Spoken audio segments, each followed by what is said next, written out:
చూసి వెళ్ళిపోతాం. లేదు ఏం జరిగిందో దాని మీద విచారణ జరగాలి, ఆ బొగ్గు తెప్పియాలి, సిగ్గరేంటిని కార్మికులు కాపాడాలి. రాజకీయం చేసేది గొడవ పడేది ఇంకా కొట్లాడేది లేదు. మేము 20 లక్షల మెట్రిక్ టన్నుల బొగ్గు ఉందని సిగ్గరేని అఫీషియల్గా వెబ్సైట్లో పెట్టారు. మాకు ఇక్కడ కార్మికులు చెప్తున్నారు 3 లక్షలు కాదు కదన్నా, ఏం బొగ్గే లేదు అంటున్నారు. ఏమో చెప్తున్నావు security officer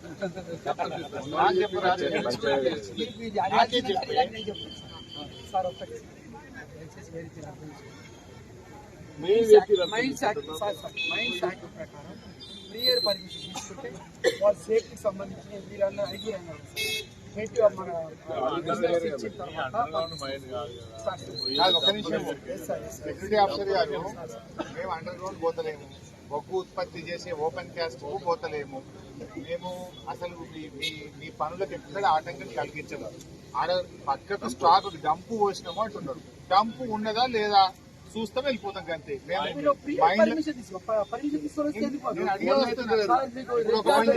security officer sir ఇంకా గంట సేపు నిలబడతా, పోయి పర్మిషన్ చెప్పు. 5 చెప్పు, నేను ఒక గంట నిలబడతా, ఒక 5 పర్మిషన్ చెప్పు.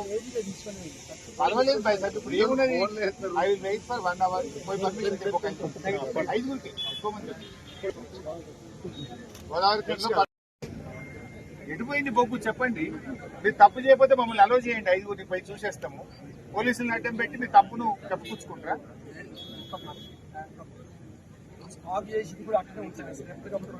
అరే ఉంటే చూసి మంచి క్వశ్చన్ వేసినావు. స్టాక్ రొటేషన్ అవుతుంది కదా.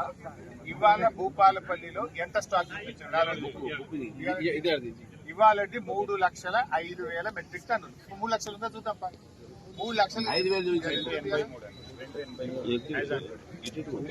బొగ్గుంటే నేను సారీ చెప్పి వెళ్ళిపోతా, రాజీనామా చేసి వెళ్ళిపోతా. లేదా బొగ్గు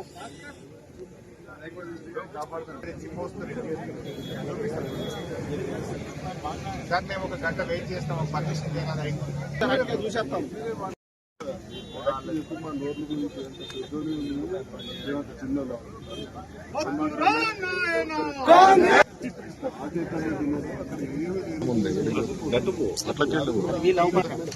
నిన్న వీడియో తీసి నాకు పంపిండు, మీకు చూపిస్తాను.